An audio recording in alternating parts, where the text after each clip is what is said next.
bahwa tahun pertama setelah menikah, dan ini tentu kita harus ulang di tahun-tahun berikutnya, yaitu secara khusus suami istri memprioritaskan hubungan dengan pasangan.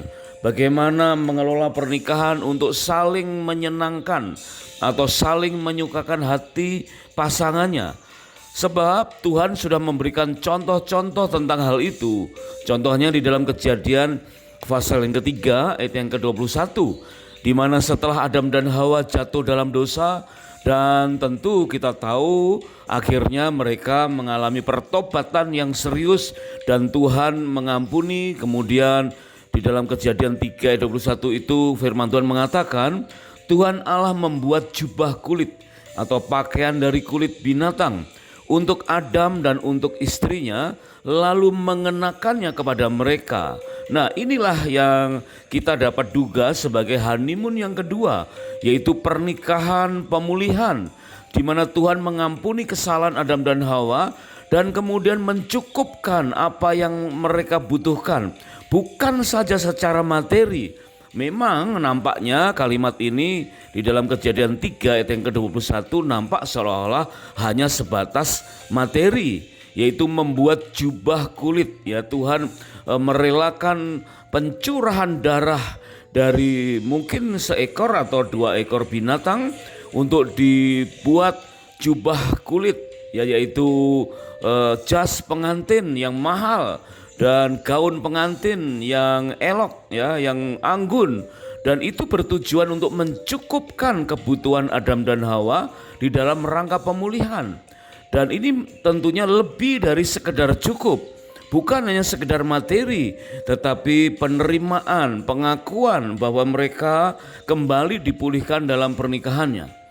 Nah, Tuhan disebutkan yang melabas atau mengenakan jubah atau gaun dan jas pengantin dari kulit binatang. Demikian juga dilakukan oleh Tuhan Yesus pada saat dia memulai kemesiasannya. Dikatakan Yesus sebagai Yehova Jireh, dia menyediakan anggur yang terbaik, dan tentu ini sesuatu yang lebih dari cukup, di mana pernikahan di Kana dipulihkan yang seharusnya mengalami bencana nyaris gagal, walaupun sudah punya pemimpin pesta yang direncanakan 7 hari 7 malam dalam pesta pernikahan menurut adat orang Yahudi, tetapi mereka nyaris gagal karena kehabisan anggur.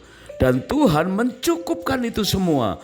Yesus sebagai Yehova Jireh, dia melakukan apa yang dilakukan Allah pada saat pemulihan pernikahan Adam dan Hawa, yaitu menyediakan anggur yang terbaik bagi mempelai di Kana. Dan tentulah ini mendasari bagaimana kita harus berpada pada yang ada, harus bisa merasakan sesuatu yang Tuhan berikan, itu sesuatu yang cukup, bahkan lebih daripada cukup.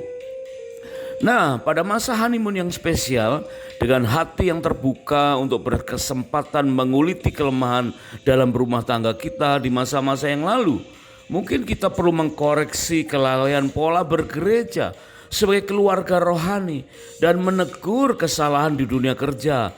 Jadi benar-benar masa honeymoon ini adalah sarana untuk melakukan introspeksi dan rela belajar dari kesalahan. Kita tahu bahwa pada saat seorang pria atau seorang wanita masuk dalam suatu pernikahan, masing-masing mempunyai cara pandang yang berbeda. Mari kita perhatikan, ada perbedaan pengertian antara pria dan wanita tentang makna awal pernikahan. Perbedaan pengertian yang sering mengikis kebahagiaan dalam keluarga, sehingga berpotensi kedua-duanya merasa apa yang dialami, yang sudah diterimanya itu masih saja kurang cukup. Seorang pria contohnya pada umumnya menganggap bahwa pernikahan adalah suatu awal, sebagai garis start. Hari pernikahan bukannya tidak penting, tetapi ada yang lebih penting dari sekedar hari pernikahan, yaitu setelah menikah akan ada kewajiban-kewajiban baru, harus begini, harus begitu. Menikah berarti mendapatkan tanggung jawab yang baru bagi seorang pria. Sebab itu sejak awal sudah bikin parno, ya, ketakutan, khawatir. Bahkan ingin cinta dan kecantikan serta pola belanja istri tidak berubah. Pria berpotensi takut ketahuan sesuatu atau beberapa hal yang harus dan tidak boleh lagi dilakukan, sehingga tingkat stresnya lebih tinggi. Sedangkan bagi seorang wanita pada umumnya menganggap bahwa pernikahan adalah akhir dari perjuangan yang panjang, ya akhir dari pencarian identitas. Pernikahan sebagai garis finish. Bagi seorang wanita seringkali dengan menghela nafas panjang, akhirnya aku menikah juga. Wanita menganggap betapa pentingnya hari pernikahan yang spesial. Setelah hari H, udahlah gak usah dipikirin. Karena sudah mendapat pemimpin, wanita menginginkan adanya perubahan dari beberapa sifat suaminya. Merasa saatnya berbagi, saya bisa, saatnya merealisasikan mimpi. Dan ingin berkata kepada semua orang, hai guys, lihatlah aku nanti setelah pernikahan ini. Pendapat sebagian besar pria dan wanita tersebut tentang makna pernikahan tidak seluruhnya benar dan juga tidak seluruhnya salah. Namun ketahuilah perlu adanya kesadaran yang baru bahwa apa yang dialaminya, apa yang diterima dari Tuhan seharusnya menjadi sesuatu yang cukup. Berarti kita perlu menyadari bagaimana perlu belajar tentang memaknai rasa cukup. Menurut seorang konselor pernikahan yang bernama Douglas Weiss, mengatakan bahwa pernikahan adalah sebuah perjalanan.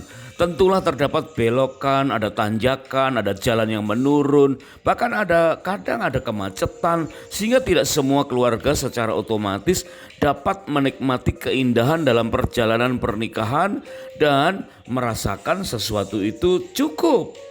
Karena tidak fokus pada penyediaan visi dari Tuhan, sehingga banyak suami atau istri atau bahkan kedua-duanya menganggap bahwa apa yang sedang dialaminya itu belum cukup. Ingatlah pesan Vance Havner pernah berkata, iblis tidak melawan agama. Wow, ini sesuatu pemikiran yang penting buat rumah tangga. Dikatakan iblis tidak melawan agama, dia lebih pintar dari itu. Iblis sanggup menghasilkan kekristenan palsu yang begitu mirip dengan yang asli, sehingga orang Kristen yang baik tidak berani melawannya. Nah, seringkali demikianlah keadaan sebuah pernikahan. Kita sulit melihat keharmonisan yang asli dan yang palsu. Kita sulit membedakan antara keluarga yang puas dengan apa yang dihadapinya, yang diterimanya dari Tuhan, atau yang merasa segala sesuatu masih kurang cukup. Maka milikilah kesadaran yang baru bahwa Tuhan telah memberikan banyak berkat melalui prinsip-prinsip firman-Nya mengenai struktur keluarga dan peran yang harus dipikul oleh setiap anggota keluarga, terutama dimulai bagi suami dan istri. Milikilah kesadaran yang baru dengan memperdalam pengertian yang mengatakan bahwa apa yang kita lihat dan apa yang kita baca perlu kita fahami maknanya dengan benar. Dalam hal ini mungkin melalui beberapa kali kesalahan, tetapi cobalah untuk kita belajar ulang dan sanggup memahami hikmah dari setiap peristiwa dan bersedia belajar dari kesalahan. Kita juga dapat belajar dari Myles Munroe yang mengatakan bahwa ada beberapa alasan yang tidak sehat untuk menikah pada kebanyakan pasangan masa kini. Antara lain adalah menikah karena sering jengkel terhadap orang tua, sebagai ekspresi pemberontakan, ingin melarikan diri dari rumah, gambar diri yang negatif, menikah untuk mengatasi kekecewaan, misalnya karena ditinggal mantan kekasih dan cepat-cepat mendapatkan kekasih yang baru dan buru-buru menikah. Disebut sebagai menikah dengan alasan yang tidak sehat jika menikah karena takut ketinggalan sendirian. Sebab teman sebaya sebagian besar sudah menikah, takut akan kemandirian atau kesepian, takut melukai orang lain atau pasangan sehingga menikah sebagai balas jasa, menjadi ahli terapi atau sebagai konselor bagi pasangan, atau karena sudah berhubungan seks sebelum menikah. Itu adalah beberapa alasan yang tidak sehat. Nah, biarlah kita timbul kesadaran yang baru dan milikilah kesadaran itu secara bersama-sama. Kita tahu bahwa suami istri perlu menyatukan hubungan mulai dari eyes to eyes, cara pandang ya yang sama, mouth to mouth, yaitu cara berbicara atau berkata-kata dengan artikulasi yang sudah disepakati, head to head, cara berpikir yang sama, heart to heart, apa yang dipikirkan dalam hati menjadi perasaan bersama, dan puncaknya adalah faith to faith, memiliki iman yang sama, supaya apa yang dialami, apa yang diterima dari Tuhan menjadi sesuatu yang dirasakan cukup. Dan hubungan-hubungan dengan suami, antara suami dengan istri merupakan sesuatu yang menyatu sehingga tidak akan goyah oleh hal-hal apapun. Perhatikan sebagaimana sebuah rumah yang dibangun di atas dasar fondasi yang kuat, bukan di atas pasir yang mudah hancur atau bergeser oleh adanya hujan, tetapi fondasi yang kuat yang membuat setiap suami dan setiap istri masing-masing mempunyai pemahaman yang sama tentang arti atau makna rasa cukup. Nah, bulan madu atau honeymoon yang kita lakukan beberapa kali, yang kita sebut sebagai bulan madu kedua, berapa kalikah ya, mau kapan saja, merupakan suatu keharusan, bukan sekedar pilihan. Karena kita tahu bahwa untuk menyamakan pikiran, perasaan ya, dan bahkan perbuatan ya, terutama cara pandang dan mempraktekkan cara pandang itu perlu kesepakatan demi kesepakatan berulang-ulang. Setiap persoalan perlu disepakati lagi, setiap persoalan perlu kesepakatan baru lagi, dan itu merupakan cara untuk meletakkan satu fondasi yang kuat, yaitu batu karang. Apakah kita mendirikan rumah tangga di atas tanah tanpa dasar sehingga ketika banjir melanda rumah itu segera rubuh dan hebatlah kerusakannya, seperti dalam Lukas pasal yang ke-6 ayat 47 sampai dengan 49. Nah, mari kita praktekkan fondasi yang kuat, yaitu cara pandang yang benar tentang kehidupan, terutama secara ekonomi.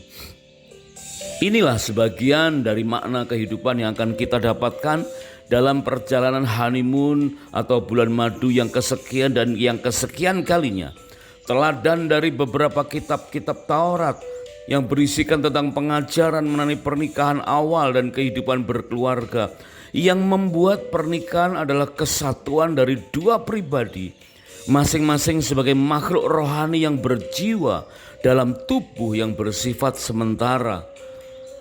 Bapak, ibu, suami, istri yang sedang mengadakan honeymoon yang kedua, mari kita perhatikan ini, bahwa tidak mudah untuk menyatukan dua pribadi yang berasal dari family tree atau pohon keluarga yang berbeda. Ya, meskipun satu suku, satu iman, satu pendidikan, ya, dengan strata sosial yang mirip-mirip sama, tapi ketahuilah bahwa pernikahan, setiap pernikahan adalah kesatuan dari dua pribadi yang masing-masing sebagai makhluk rohani yang berjiwa dalam tubuh yang bersifat sementara. Dan makhluk rohani yang berjiwa itu mempunyai PPK, mempunyai pikiran, perasaan, dan keinginan yang berbeda.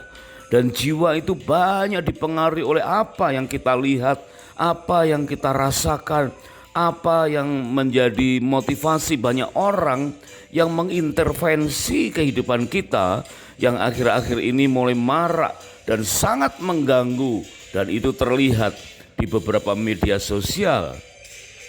Kita ingat atau kita perhatikan istilah YOLO, ya, YOLO, you only live once, dikatakan ya, bahwa kita ini ya hidup cuma sekali, nikmatilah